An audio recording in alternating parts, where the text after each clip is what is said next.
Bom dia, meus alunos. Eu tinha planejado fazer uma, como é que se chama, uma live, né? Não sei bem se é esse o termo, com vocês hoje, mas houve uma série de contratempos e não pude me dedicar a isso. Mas, enfim, então, agora estou gravando algumas anotações, explicações para vocês do material que eu já coloquei sobre Machado de Assis. E já adianto que Machado a gente tem que ler. Não há outra saída. E depois que a gente lê, vocês certamente já leram isso no ensino médio, né? Mas eu acho que no ensino médio a gente não consegue alcançar o que é Machado. Na verdade, a gente nunca alcança o que é Machado. Mas vocês já devem conhecer pelo menos essas histórias circundantes, né, sobre Machado de Assis. Enfim. Então, hoje eu quero começar a falar um pouco sobre Machado. Eu acho que será mais de um vídeo, porque é muito simples, de uma certa maneira, mas também é muito complexo ao mesmo tempo. E Machado destoa, né, de toda essa situação da literatura do final do século XIX. Ele destoa muito, porque ele não faz uma literatura, vamos dizer assim, mais ou menos simples, ou visualmente mais simples, que a gente já viu até então, né? Mas ele descende do José de Alencar, vejam que coisa interessante. Machado vem do José de Alencar. Mas, diferentemente do Alencar, ele tem uma outra visão de mundo, por consequência, ele tem uma outra perspectiva literária, e, naturalmente, a gente também tem que contar com a genialidade literária do Machado, né, que suplanta o Alencar em vários níveis. Não que o Alencar seja ruim, mas o Alencar é aquele escritor, né, que começa a literatura brasileira no Brasil, de fato, né? Escritor, eu estou me referindo especificamente a narrativas, não a poesia, mas a narrativas. Bom, o Machado escreveu teatro, escreveu poesia, escreveu narrativas. Sem sombra de dúvida, nas narrativas, tanto nas longas, os romances, quanto nas curtas, os contos, e eventualmente algumas crônicas, ele é imbatível. É uma coisa fantástica.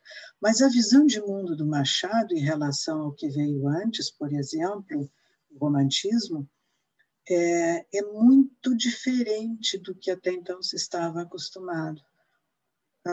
Mesmo com os seus pares, né, com os romances naturalistas, que a gente já viu alguma coisa aqui, né?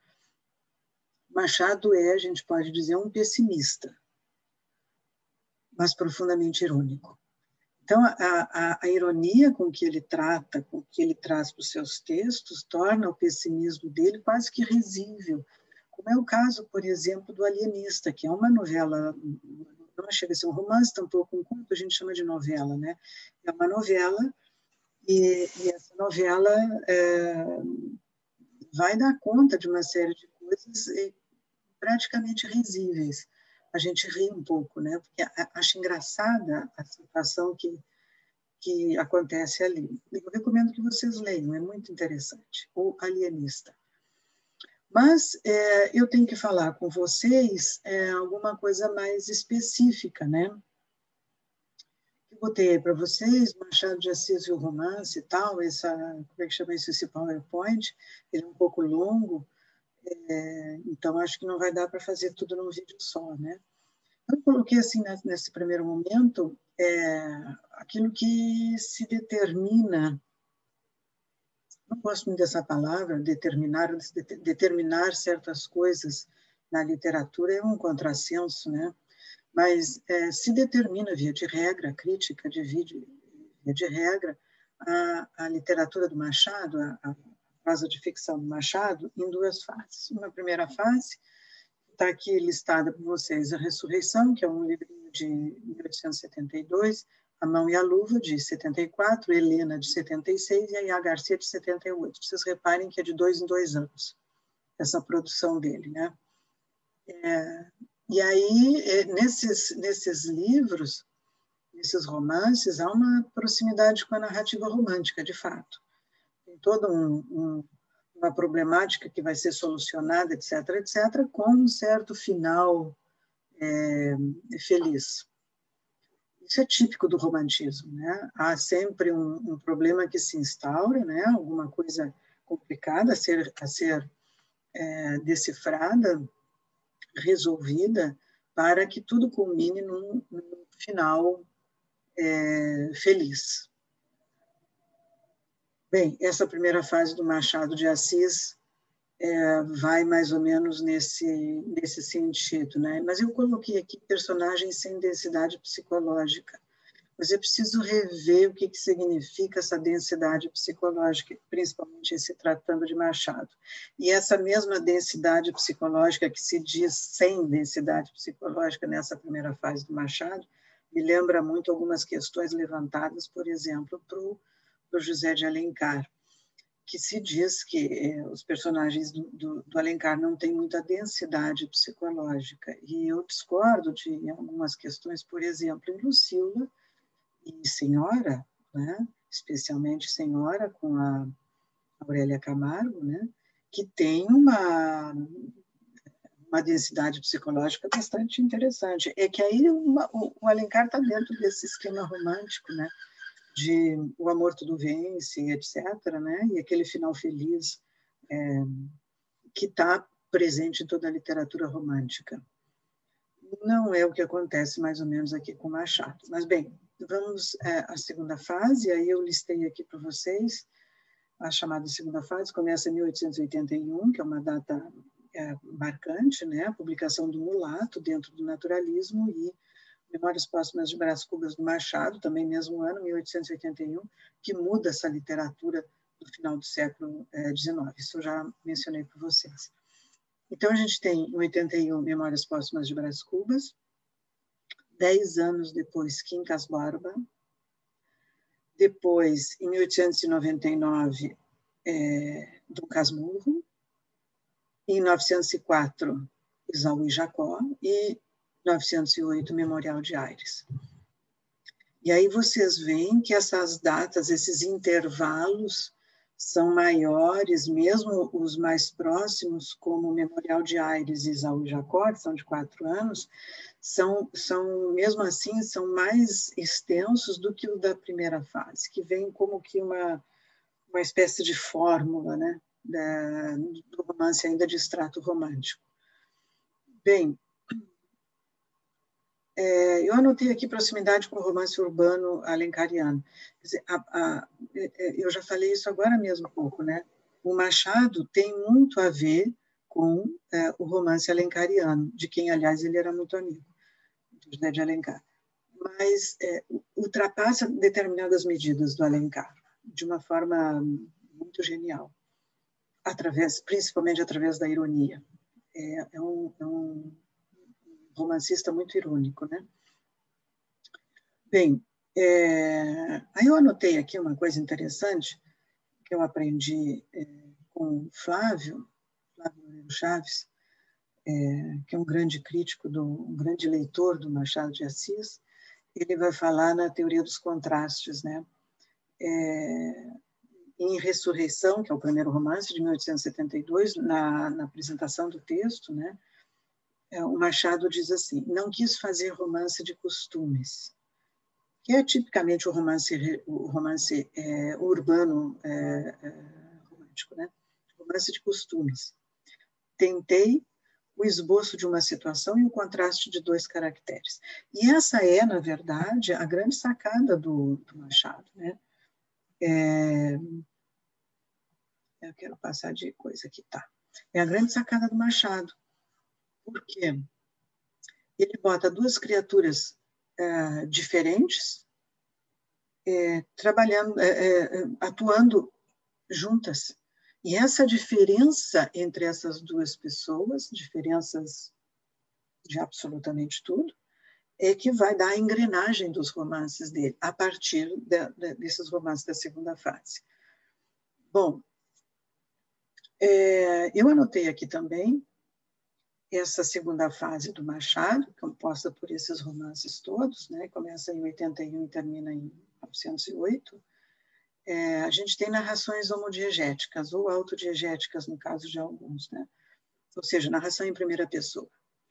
E aí vocês observam que, com raríssimas exceções, os romances todos dessa época são em terceira pessoa. E o Machado, então, vai usar prioritariamente a primeira pessoa. É uma coisa da gente pensar bastante sobre isso, né? E Sessão Feita ao Quincas Borba, que é em terceira pessoa. É o único romance dessa segunda fase que é em terceira pessoa. O resto todos são em primeira pessoa. Eu já falei para vocês sobre essa questão do narrador, né? Dependendo do narrador, a gente vai ter visões diferentes ou perspectivas diferentes sobre determinados fatos. E aí eu falei para vocês como é o nome do romance, que era Bom Crioulo e o Ateneu. O assunto é o mesmo, a homossexualidade masculina, mas um é narrado em terceira e outro é narrado em primeira, e vocês veem a diferença grande, imensa, de recursos de estilos, né? E o próprio entendimento sobre o assunto, sobre o tema desse universo masculino, a posição do narrador. Então, muda a posição do narrador, muda o narrador e muda tudo. E é isso que o Machado trabalha, né? Ele vai nessa linha. Então, ele vai prioritariamente usar o romance em primeira pessoa, em que o protagonista é o narrador. Salvo em alguns momentos, né, em Esaú e Jacó, e talvez em Memorial de Aires. Mas a gente tem essa visão assim, muito mediada pelo sujeito que a viveu. E você sabe que quem conta um conto aumenta um ponto. E na narração, isso é bastante forte. Mas, voltando aqui às coisas que eu botei para vocês, esse narrador autodiegético ou homodiegético está presente nesses romances todos, né? Então, eu anotei aqui o Memórias Póstumas de Dom Casmurro, que é o depoimento do eu agônico. Agônico porque está à beira da morte, né, em qualquer sentido. No caso de Memórias Póstumas, que nós vamos ver... Não, acho que nós não vamos ver Memórias Póstumas, não me lembro. Mas, enfim, Memórias Póstumas é escrito por um morto. Cadê o Memórias Póstumas? Ai, não retirei aqui para falar... Está aqui. Memórias Póstumas de Brás Cubas. Vou ler depois isso com mais calma para vocês, né? Mas começa capítulo 1, Óbito do autor. E começa com a morte do autor.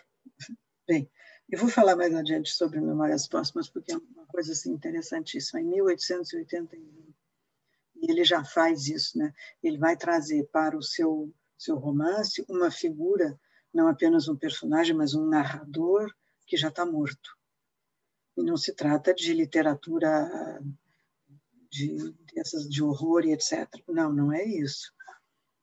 É uma coisa interessante porque vai prenunciar, anuncia, né, uma nova possibilidade literária que vai ser usada no século XX, lá pelos meados do século XX, com o chamado romance, o boom do romance latino-americano, né? E que aí vai entrar o também chamado literatura fantástica. E o Machado já anuncia isso. Mas, bem, então, ainda esse depoimento do eu agônico, a gente encontra Dom Casmurro, que é um sujeito que está morto em vida. O Dom Casmurro, que é um personagem específico, né? É um livro fundamental, o narrador está morto. Quer dizer, não está morto de per si, mas ele está morto no sentido de vivências e de coisa e tal. Então, é um sujeito velho que vai contar suas memórias. Todas elas muito tristes, né? Muito desesperadoras. Então, o Machado já começa fazendo uma quebra da estrutura moral única e típica dos personagens. O sujeito, quer dizer, o personagem não é simplesmente bom ou mal, é a mistura das duas coisas. E isso tem a ver com o futuro do romance no século XX, que vai por essa linha, assim, né? A fragmentação do homem.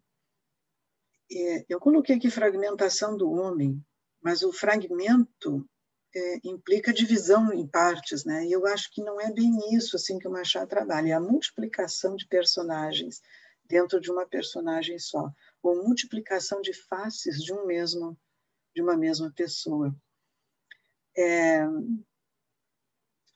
Depois eu coloquei sobre o espaço diegético, né? Que interessa, claro, onde se dão as coisas, mas interessa, sobretudo, esse espaço em que os personagens, o espaço, se é que eu posso dizer, o espaço psicológico em que os personagens vivem, né? Que é uma sociedade sob censura. Então, tudo é censurado, né?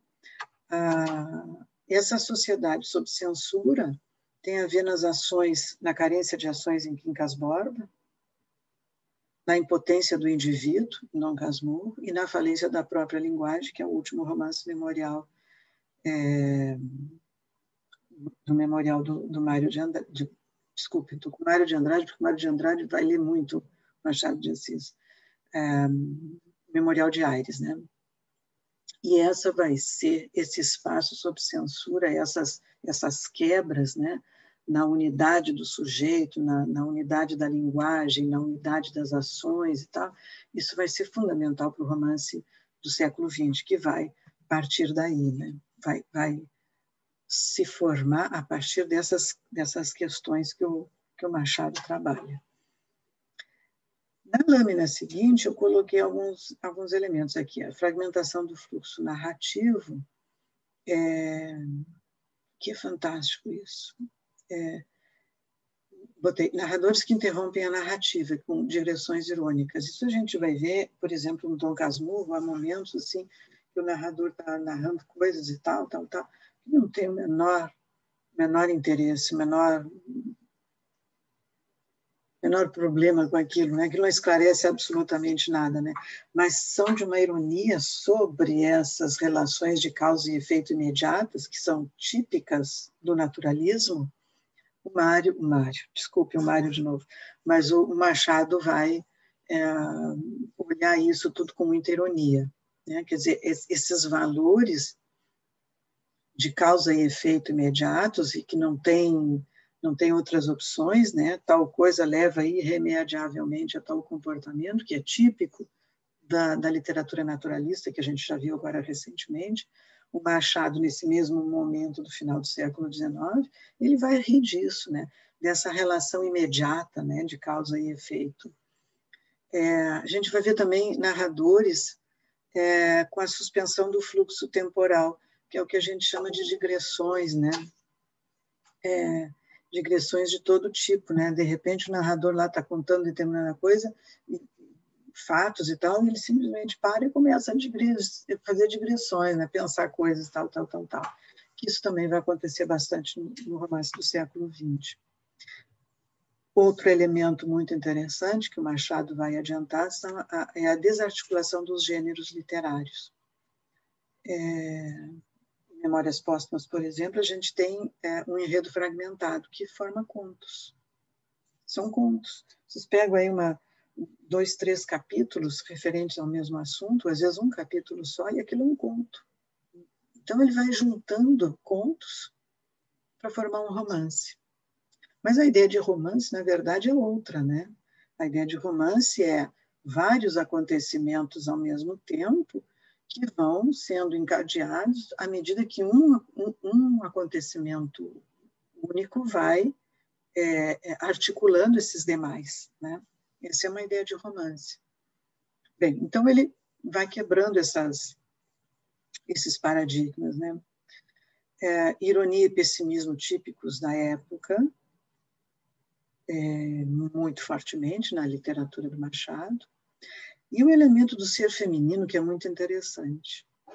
A mulher não é mais, segundo Machado de Assis, um anjo de candura, como era, por exemplo, como vocês veem lá no Lucila, do José de Alencar, a mulher, né, a Lúcia, ela se torna Lúcia, na verdade Lucila, que dá o nome ao romance, por conta de uma pressão social muito grande que a empurrou para o pecado.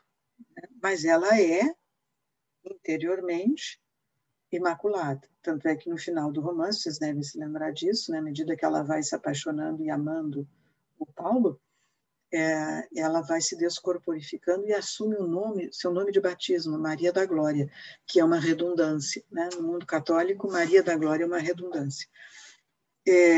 Então, esse anjo de candura, o ser feminino como um anjo de candura, e etc., etc., é contrariado em Machado. E Machado vai usar uma outra matriz para pensar a figura feminina que não seja essa do catolicismo da Nossa Senhora, né? Que é o mito de Pandora, um mito grego. E é dentro desse mito de Pandora que vai acontecer a desestabilização do universo masculino, que geralmente é ordenado e racional. Então, as mulheres são tidas muito ligadas a uma perspectiva dos instintos e das imaginações, etc., etc., e os homens são ordenados e racionais. Né? Então, o mito de Pandora libera... Eu vou contar o mito de Pandora grego aqui para vocês podem procurar em qualquer dicionário de mitologia que vocês vão encontrar. No mito de Pandora, o ser feminino, Pandora, libera as coisas todas, né? E o universo ordenado e racional típico dos homens, masculino, que é da Grécia Antiga, esse modelo, entra em colapso, né? E assim, através do mito de Pandora, do elemento feminino, a deflagração dos conflitos, dos mais diversos conflitos. Tema recorrente em Machado: paradoxo como solução do próprio paradoxo. Isso é interessante. O que não tem solução já está solucionado. E o que é que não tem solução? Determinados paradoxos com os quais a gente se depara. Então, a insolubilidade das eternas contradições humanas. Tema: tensão, essência e aparência. E aí a gente tem vários momentos, por exemplo, do Dom Casmurro, que a gente vai ler, né, que eu vou comentar com vocês mais adiante, essa coisa. Tem o famoso capítulo 33 do Dom Casmurro, que ele vive uma cena X lá com a Capitu, né, e pouquinho depois ele tenta fazer a mesma cena, repetir a mesma cena. E aí o narrador chega à conclusão, o próprio, né, chega à conclusão, mas a gente não consegue repetir as coisas, né? Então, uma coisa é a essência, outra coisa é a aparência. E o Machado não está dizendo que a essência é boa e a aparência é ruim, ou que a aparência é boa e a essência é ruim. Não é isso que ele está dizendo. Ele está dizendo que são as eternas contradições humanas. E esse paradoxo entre a essência e a aparência não tem solução. Se não tem solução, ele já está solucionado. Essa é uma questão interessante. Um outro elemento do romance machadiano é a postura enigmática e bifronte. A fronte para duas coisas, né? Olha para o passado e para o futuro. Então, o presente, que é o momento da narração, não é o mesmo tempo da narrativa, né? O narrador está no presente, e do presente ele olha para o passado e olha para o futuro, mas não olha para si mesmo, que está no presente. Então, esse passado e esse futuro esconde um mundo estranho, original, sob a aparente neutralidade de suas histórias. E é nesse jogo entre o passado e o futuro, mediado pelo presente, que ainda não tem solução nenhuma, é que se encontram os abismos da alma humana. Vejam que tudo isso tem uma profundidade vertical assim, muito grande, né? Há um modelo de romance muito interessante, com o qual eu já venho trabalhando para vocês, que não cheguei a explicar muito sobre isso, porque é uma perspectiva específica, né, sobre o romance brasileiro, um modelo de plenitude, carência, aqui, plenitude, carência, carência. No romance romântico, a gente tem plenitude, carência, plenitude. Plenitude no sentido de final feliz. Então, plenitude, carência, plenitude no romantismo significa a vida está muito boa, mas aí acontece alguma coisa, um desencontro, etc., e dá um problema. E esse problema, então, no final do romance vai ser solucionado. e volta-se a uma plenitude final. Aqui não. Há uma plenitude, porque as coisas no passado estavam boazinhas, coisa e tal, surge um problema muito grande e ele permanece. A solução desse problema muito grande é a permanência do problema, ou seja, o paradoxo entre a essência e a aparência. E o Machado vai tratar muito disso, muito disso. Bem, sobre Machado, há muitas coisas mais a serem ditas, né? Machado é um escritor, como é que eu posso dizer? Infindável, né? Há contos do Machado também que são maravilhosos.